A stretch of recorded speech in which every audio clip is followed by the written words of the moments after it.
We won. Well, we beat them. Let's find out if we actually win.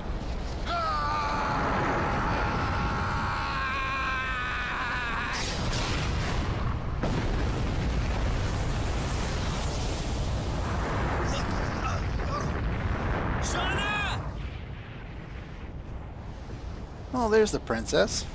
And of course she's alive. Dart! Dart, how come you look massive compared to what you used to look like in Dragoon form?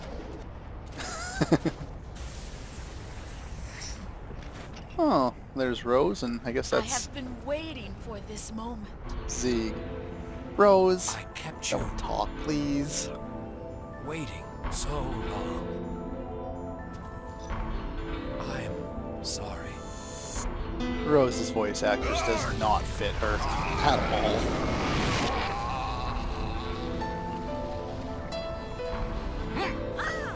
What? Dare you?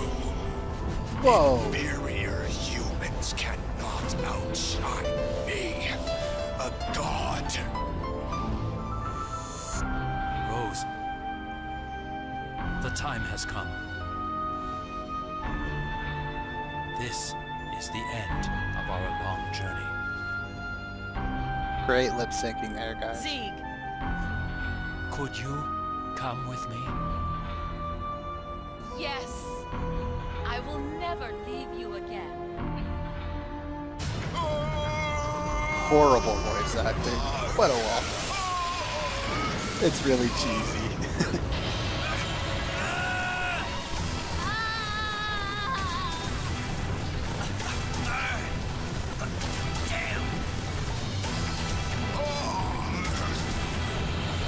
Well, that doesn't look very good at all. That looks a little better. Dart, you have grown up. Yeah. I couldn't do anything for you as a father. Please forgive me. Explain how he's flying like this. Father, we finally met. This isn't fair. Dart, I'm so glad I met you. They're flying like this, and yet they're talking normally. Rose, father, go, Dart.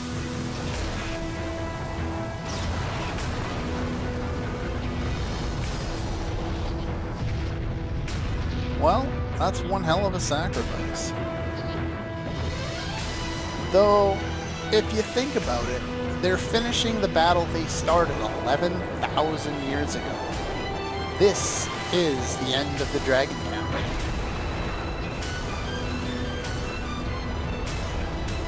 My role is ended. Blaze the way to the future by yourselves. This is your age to live. With Shauna. Again, how are they talking like this? We all live together. How can we hear them? We were never meant to exist in this age. No! My age ended in remote antiquity.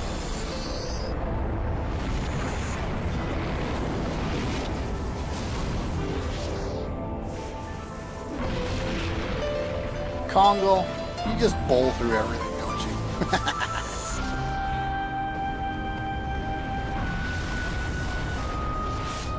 It's a pretty cool video. Farewell, Dart, and thank you.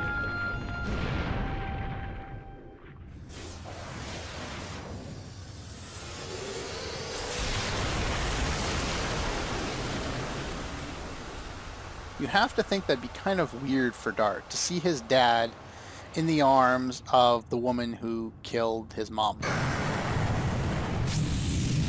That's weird.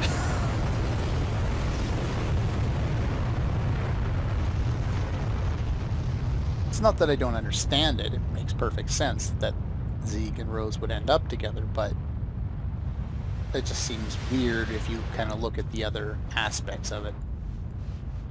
And of course, Shauna's alright. Yay!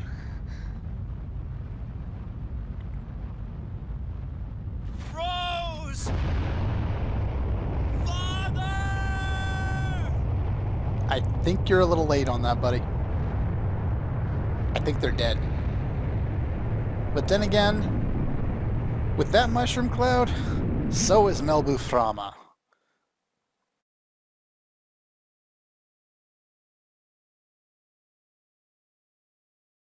And with that, we get the end. Here is our ending sequence. It's kind of odd that they do the little tiny screen there, but we get to catch up on all these people and see what they're doing now. Kongol's still trying to fit in. Kongol? Yeah. And Martel's there too. It's good to see that Hasha went back to his village, even if he wasn't able to find Claire. Apparently this place is still alive. Though who would be here? Other than, of course, the people who live there, but I mean, people that were in our party. I guess we're just kind of checking up on Charlie there.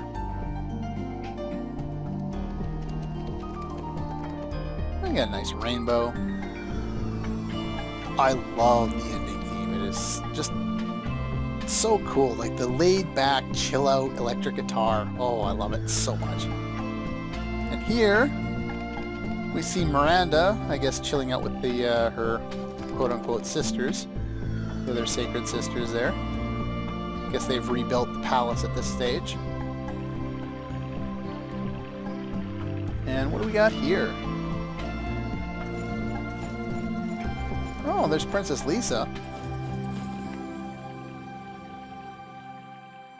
And apparently they're going to accept, that was the guy with the Green Party or whatever who wanted a more sustainable economy and greener practices, whatever he wanted. So it looks like he's finally getting some of what he was after. Oh, and there's Meru. And she's introducing... Hey, look, there's Minotaurs too. Looks like all of the different species are finally starting to accept each other and live together happily. And here, Albert marries the wrong princess. Don't know how much I talked about this before, it's been a while, but yeah, he's there with his bride, which of course will bring those two kingdoms together in a great way, but I still think Lisa was far more interesting than Emily. I almost forgot her name.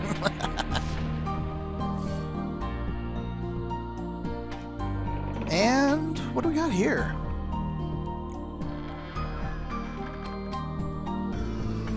Oh, there's Dart. Or at least his legs. And that is the portrait of Lavitz. Though I don't know if that's not there if you didn't get the key item. I really have never tried. I've always gotten it.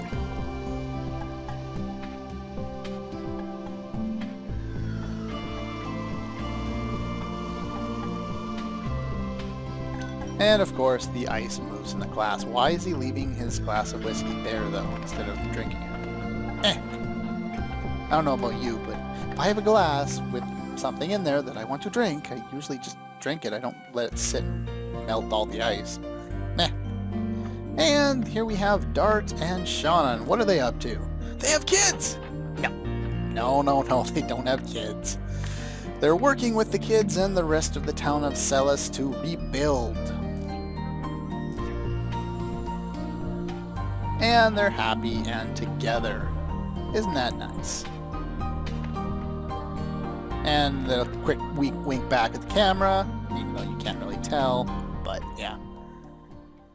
And one more little sequence to show off, hopefully. Oh, it's after. Anyway, let's watch the credits roll. Now, I hadn't really thought about how I was going to do my review. Normally I'd try and, think about, what I'm going to say about each different aspect, but this time I didn't. I don't really know why, probably because I'm still hyped up after getting a new car, but anyway, what I want to talk about with this is, let's start with the characters. Now, the characters aren't the most round characters in the world. I'm not the first one who's made that observation. But at least the characters are interesting. They make changes, they evolve, they change. They're interesting in their own rights, even if they are sometimes a little bland, Kongol doesn't get a lot of backstory, but what he does get is more powerful because of how little he says. So when he finally gets his lines of dialogue and his backstory, it's more interesting than it would have been if he had been talking the whole game. Meru and Hashel are awesome together, great dynamic duo, lots of great comedy from those two. Always makes me laugh when I play this game. Albert didn't get as much characterization late game as I would have liked, but still, the nerdy character that, you know, has all this great knowledge and wants to learn lots. I like seeing characters like that, mainly because I kind of aspire to that. I'd like to learn lots about everything, spend multiple years in university with stuff that I'll never use at a job, but I like the aspect of learning. So maybe that's why I've, you know, a great understanding and a respect, and I find it a joy to see these types of characters. Even Dart, and this is a problem with a lot of protagonists in video games. The main character is not particularly interesting. In this game, he starts off pretty bland and pretty annoying, but he gains new things, and he gets the forgiveness angles with Rose and with Lloyd, and it really turns out to be a really fun time. Now, I really hate Miranda, but aside from that, you know, Shauna, don't have a problem with that. She's not particularly interesting, but she does have a tie to Dart, which gives her an intrigue value that, you know, that works. Okay, what else? Just realized my aspect ratio might be off for this video because I didn't change that. Whatever. Well, let's go with this theme. The opening theme and the ending theme. The music for this game is awesome. The music for this game has so much emotion. The only detraction I have for the music is all the songs are pretty short. And I don't know why they're so short, but they work for what they are, and it doesn't sound really bad when they loop over. So, yeah, I definitely love the music for this game. The storyline. Storyline is one of the spots where this game really shines. We have this really interesting storyline. Now, the dialogue is cheesy. Don't get me wrong, the dialogue's cheesy. The voice acting is horrendous throughout, except for those little sequences where they tell you about things with the gravelly voice. I like those, but, you know, to each his own. That might just be me. But I love the storyline. They got lots of stuff going on, but not too much that it becomes hard to follow.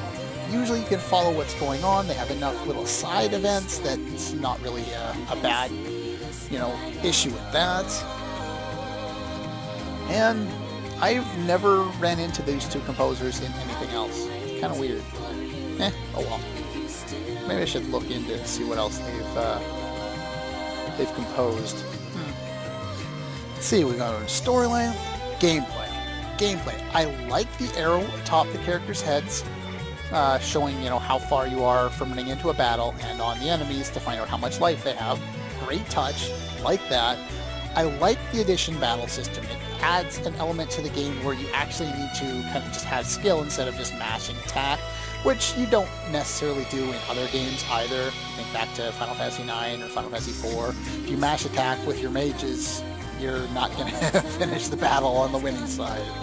But in this game, it's kind of easy, which, you know, especially the way I did it this time. Wow. I was surprised at how many of the bosses I could really just take out and, you know, not have any trouble with at all. Because normally I just, you know, wail away at enemies with normal attacks, you know, with my additions. But this time I wanted to show off some cool strategies for the bosses, and I think I did a pretty good job of that. Pretty good idea of what I wanted to do with the bosses, and found some good ways of taking them down quickly. It had a pretty good balance. Now, some characters were more useful than others, but even characters who were weak had points where they shone, where they were able to shine really well. Like Miranda/Shauna, beginning of the game, really good. End of the game, really good for magical attacks, though, of course, not in the final part. What else? Definitely like the battle system, which kind of goes into the gameplay aspect.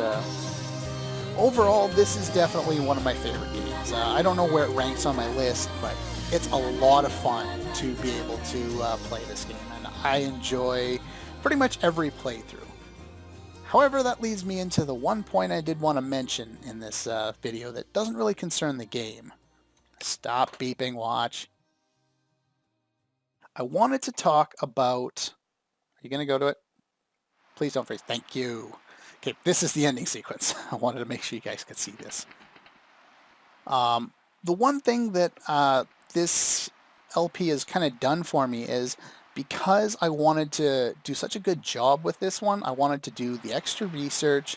If you notice, there's a black bird and a red bird, and the camera pans down, and yeah, it's pretty obvious what we're seeing here. It's pretty cool that they showed that. Show a little reincarnation. That's pretty cool. But anyway, that's the end of the game, and we get some nice relaxing water to end on. But the one thing I wanted to talk about was, because I spent so much time on this, it almost became a project. I spent, I don't know, 8 to 10 hours a week just recording and doing research and, mucking around with this and that to record this. And well, that wasn't a problem at the start because I wasn't really working all that much at the start. Toward the end, I started to work quite a bit, and that became, really difficult because I spent 8 hours, basically my entire Sunday was spent doing Let's Plays. And it became to the point where it was a little too much because I was spending Saturdays doing this or that, spending the whole week working. Saturdays was either working around the house or working at work, and I didn't have the time, and I was starting to lose out on the energy, and it almost became like a job. And I don't want this to become a job because I love doing it. And so instead of trying to, force myself to get episodes out every single day, from now on, or at least for the next little while, I think I'm going to just try to upload as much as I can without forcing myself to get every single day. Now, I know I've tried to get every single day in the past and had mixed amounts of success with that, but for the most part, I still probably will end up uploading every couple of days or so. Especially at the start of an LP, I always have a lot more energy and a lot more motivation to work on it right at the start. The first, quarter of the game, I got lots of energy, got to go, go, go, go. Just want to, make lots of episodes and have a lot of fun with it. But, of course, after a while, that starts to peter out. The middle of a lot of games do that for me. I just lose the motivation for whatever reason. But yeah, that's pretty much all I wanted to talk about. The game that will be next, might as well tell you that now, is called Breath of Death 7. Just give me a few days off here. You know what? Give me closer to a week with this one. Normally it's a couple, 2-3 days, but let's go 5-6 with this one and get myself all prepped up. I got to go out of town next week, so I'm not going to have a lot of time to get videos started. I can bring a laptop, but it's not really the same as gaming on the computer that I'm using now. It's really designed more for the editing and all that other stuff that I need to do. But anyway, I want to thank you guys for watching. Hope you enjoyed it. I had a lot of fun with it, even when it started to become more like work. And I hope you learned something about this game. And if I convinced anyone to buy it, awesome, because this game needs more love. Anyway, that's all for this Let's Play, and I'll see you guys next time.